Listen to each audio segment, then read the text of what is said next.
दोस्तों, क्या धर्मेंद्र प्रधान जी का कथित इस्तीफा एक राजनीतिक ड्रामा है या ये उस 70 साल पुराने इकोसिस्टम के आखिरी छटफटा है जिसने भारत के गौरवशाली इतिहास को किताबों से मिटा दिया। आज हम उस मास्टर स्ट्रोक की बात करेंगे जिसने 1947 से चली आ रही एक ऐसी साजिश की जड़ें हिला दी है जिसे सुनकर आपके पैरों तले जमीन खिसक जाएगी। नमस्कार, जय श्री राम, हर हर महादेव। मैं हूं आपका प्रिय मित्र शुद्धशील घोष। इस वीडियो में मैंने आपको ऐसे 5 पुख्ता सबूत दूंगा जो सुनकर आप हैरान रह जाओगे। पहले ही हम बात करेंगे उस शिक्षा मंत्रियों को लिस्ट को जो देख के आप चौंक जाओगे। हम बात करेंगे एनसीईआरटी की वो बदले हुए चैप्टर जिसके कारण इतना हंगामा हुआ और विदेशी फंडिंग का वो डीप स्टेट कनेक्शन जो साबित कर देगा कि ये लड़ाई सिर्फ एक मंत्री की नहीं बल्कि भारत के भविष्य की है।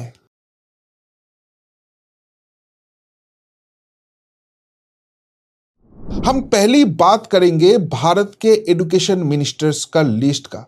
हम स्वतंत्रता मिलने के बाद पहले 27 साल में उसके अंदर जो 18 साल क्या हुआ है वो जानना बहुत अहम है इस प्रतिवेदन को समझने के लिए। मैंने जो लिस्ट यहाँ पर निकाला है वहाँ पर आप देख लीजिए।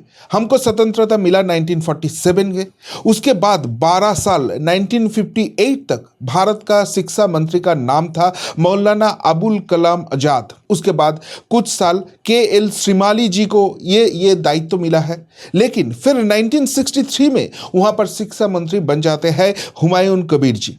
उसके बाद 1963 टू 1966 एम.सी. छागला जी को वो दायित्व दिया जाता है, लेकिन फिर 2 साल के लिए वहां पर आ जाता है फखरुद्दीन आली अहमद और उसके बाद 3 लोगों को ये दायित्व मिलता है जिसमें 2 बंगाली है जो सेकुलरिज्म में पूरा भरपूर है।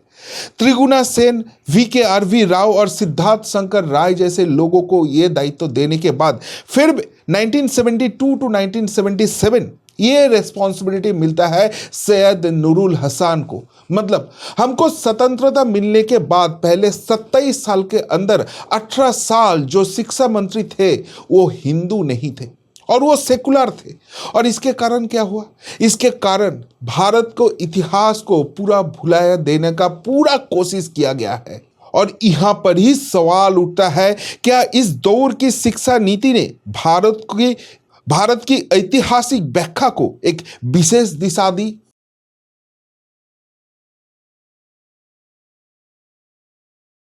ये सवाल इसलिए उठ रहा है क्योंकि देखिए, इस टाइम जो शिक्षा नीति बना है उसके कारण हमारे बच्चों को क्या पढ़ाया जाता है?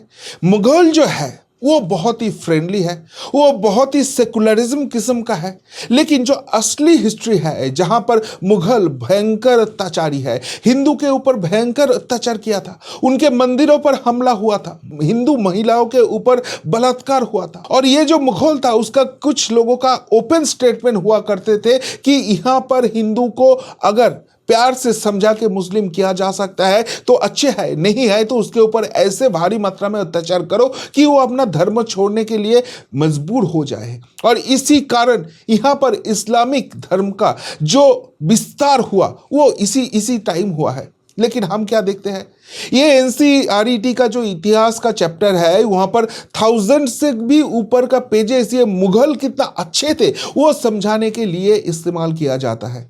लेकिन हमारे यहाँ पर जो चोला साम्राज्य हुआ करते थे जो 1500 साल लगभग यहाँ पर राज किया है उसके लिए बस 5 पेजेस का ही हिस्ट्री बुलाया जाता है। मतलब बाकी दूसरा कुछ है ही नहीं था। यहाँ पर बंगाल में जो सेन एम्पायर था उसको कुछ जिक्र नहीं होता है। यहाँ पर मराठा साम्राज्य जो पूरा भारत को हिंदू एकता में बंधन में लेके आ गया था वो इतना ज्यादा इंपॉर्टेंस नहीं दिया जाता है। यहाँ पर जो हमारा स्वतंत्र संग्रामी हुआ करते थे उसको टेररिस्ट बताया जाता है और जो इस टाइम अंग्रेजों का ब्रिटिशों का चपलूसी करते थे उनको महान बताया जाता है। तो ये तो एक बहुत ही सोचे समझे इकोसिस्टम खड़ा किया गया है जहां पर भारत का असली हिस्ट्री जो है वो छुपा के जो भारत के ऊपर अत्याचार किया है उसको महिमा मुहिम बनाने का कोशिश किया जा रहा था। और इसलिए यहां से ही सबसे बड़ा सवाल शुरू हो जाता है।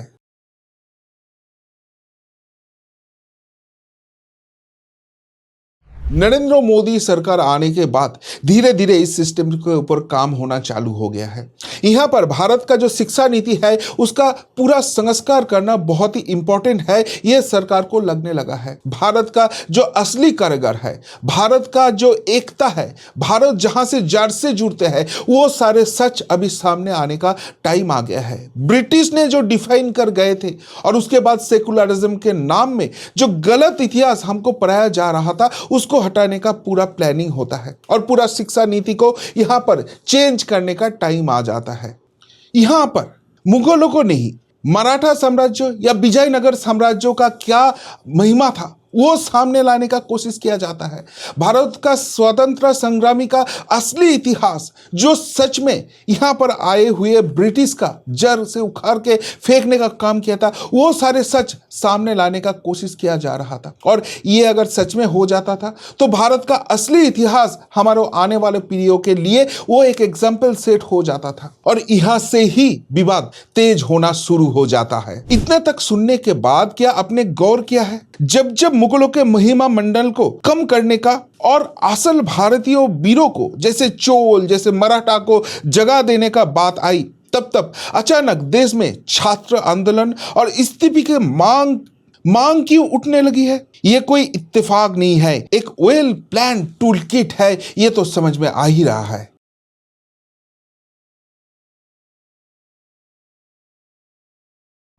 और यहां पर सबसे खास बात देख लीजिए, ये नीट पेपर लीक को लेकर बहुत दिन से सवाल उठ रहा था, लेकिन जब बंगाल में इसका जो आखिरी किला था वो भी ध्वस्त हो जाता है, जो ये एजुकेशन पॉलिसी चेंज करने के लिए सबसे ज्यादा दिक्कतें बना रहे थे, वो ममता बनर्जी भी अभी पावर में नहीं रहता है, वहां पर भाजपा का गवर्नमेंट खड़ा हो जाता है, तभी यहां पर सबसे ज्यादा हंगामा होता है। और जो सेगमेंट यहां पर गठित हुआ था ऑनरेबल सुप्रीम कोर्ट का चीफ जस्टिस का एक स्टेटमेंट को लेकर, वो सरकार विरोध आंदोलन में आ जाते हैं और उस छात्र आंदोलन में कौन कौन यहां पर संयोग देता है उसको लेकर भी भयंकर सवाल उठता है। तो इसके मतलब ये धर्मेंद्र प्रधान जी का रेजिग्नेशन बस एक मुखौटा था, इसको एक शील्ड बनाया गया था। असली कारण था ये जो सिलेबस चेंज होने वाला है, जो एजुकेशन पॉलिसी चेंज होने वाला है, उसको पूरी तरीके से ध्वस्त कर देना है। जो इतिहास, गलत इतिहास इतने दिनों से चल रहा था, उसका ही राज चलना चाहिए, क्योंकि अगर एक बार वो शिफ्ट हो जाता है तो लोगों को असली इतिहास जानने को मिलेगा और एक बार वो सच सामने आ जाता है तो इतने दिनों से चलने वाला जो 1947 से बहुत अच्छे से वेल प्लान्ड यहां पर गेम चल रहा था वो खत्म हो जाएगा। लोगों को सच और बुरे का फर्क आ जाएगा। जिस मुगलों को इतने दिनों से वीरों के सम्मान दिया जा रहा था, वहां पर लोगों के सामने असली पिक्चर आ जाएगा। लोगों को यह समझ में आ जाएगा यह सेकुलरिज्म बात जो बाद में हमारा संविधान में जबरदस्ती घुसाया गया है, उसके पीछे क्या गेम था, कौन सा वोट बैंक का पॉलिटिक्स था। अच्छे और बुरे का ये फर्क अगर जनता के अंदर आ जाते हैं तो आने वाले चुनाव में जो विरोधी पक्ष है वो पूरे के पूरे ध्वस्त हो जाएंगे। और इसलिए पूरा हंगामा क्रिएट किया जाता है, पूरा ड्रामा क्रिएट किया जाता है और यहां पर धर्मेंद्र प्रधान जी को सिस्टम से हटाना बहुत ही अहम हो जाता है इन लोगों के लिए। क्योंकि जब सोनम वांगचुक भी पीछे हट गए थे, ये कॉकरोच वालों ने उस एक मुद्दे पे अटक रहे कि धर्मेंद्र प्रधान जी को इस्तीफा होंगे, बाकी सारे डिस्कशन उसके बाद होंगे। और फाइनली मोदी गवर्नमेंट ये मान लेता है। लेकिन ये सच में क्या झुकाव है और नहीं तो इसके पीछे बहुत बड़ा मास्टर स्ट्रोक है, वो हम थोड़े देर में डिस्कस करेंगे।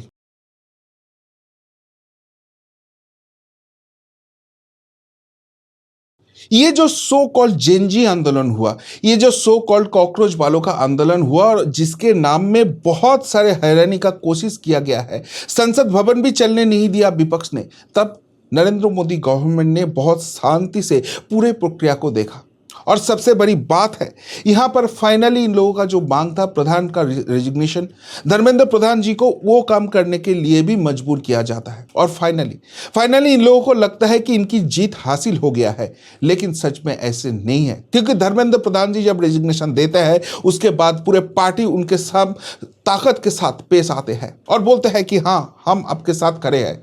आपने जो काम किया है बहुत ही अच्छे काम किया है, क्योंकि धर्मेंद्र प्रधान जी जो काम कर रहे थे वो उनका पर्सनल एजेंडा नहीं था, ये पार्टी का सोच था, ये संघ परिवार का सोच था जिसका इंप्लीमेंटेशन वो कर रहे थे। और उससे भी इंपॉर्टेंट बात यह है कि धर्मेंद्र प्रधान जी को जब फिर संसद भवन में वो आते हैं तो पूरा उनका संसद मिलकर उसको वीरों के सम्मान देता है। तो उसका मतलब मैसेज बहुत ही लाउड और क्लियर हो जाता है कि हमको कई बड़े जंग जीतने के लिए हालांकि 2 कदम पीछे आना पड़ेगा, लेकिन वो पीछे हटना नहीं है, वो एक बड़े जाम के लिए तैयारी है और वही तैयारी अभी नरेंद्र मोदी गवर्नमेंट कर रहा है। और इसलिए पूरा जो अपोजिशन है वो अभी बहुत ही डरे हुए हैं। उन लोगों को भी समझ में आ रहा है कि गेम इतना सीधा नहीं होने वाला है और इस बार जो पलटवार होगा उसके सामने उनका कोई जवाब, कोई टैक्टिक्स नहीं काम करेगा।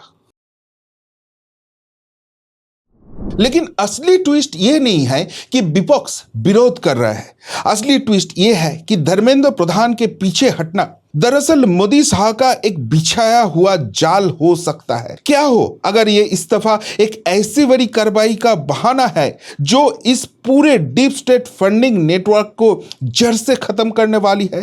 दिल्ली पुलिस के हालिया हलचल इसी तरफ इशारा कर रही है। और ऊपर से आप देख लीजिए, धर्मेंद्र प्रधान जी हट गए, लेकिन उससे भी कट्टर लोगों को अभी सामने लाने का प्रक्रिया चालू हो गया है।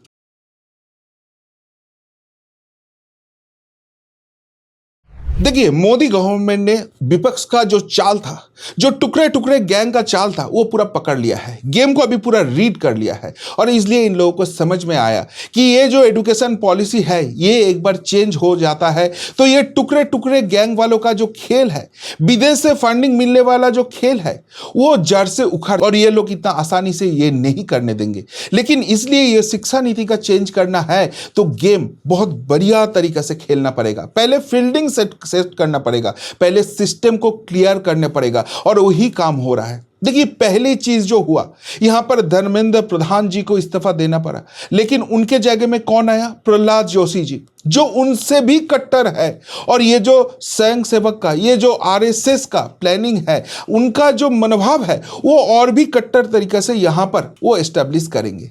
दूसरी बात देख लीजिए, ये जो आंदोलन के नाम में छेड़खानी करने का कोशिश किया है, उन लोगों के ऊपर कार्रवाई कंटिन्यू है। और वहां पर ये लोग जितना भी मांग कर ले, किसी के ऊपर नहीं चार्जेस लगाए सकते हैं। गवर्नमेंट ने ऑलरेडी 3000 के आजू बाजू दुष्कृति को यहां पर पहचान लिया है, जिसके साथ छात्र आंदोलन का कोई रिलेशन ही नहीं है, और उसके ऊपर कड़ी कार्रवाई किया जाएगा। और सबसे बड़ी बात है, विदेश से जो फंडिंग आ रहा है वो कहां से आया, कैसे इस्तेमाल हुआ, उसके हर एक का हिसाब लिया जाएगा। ऊपर से FCRA भी रह रहा है।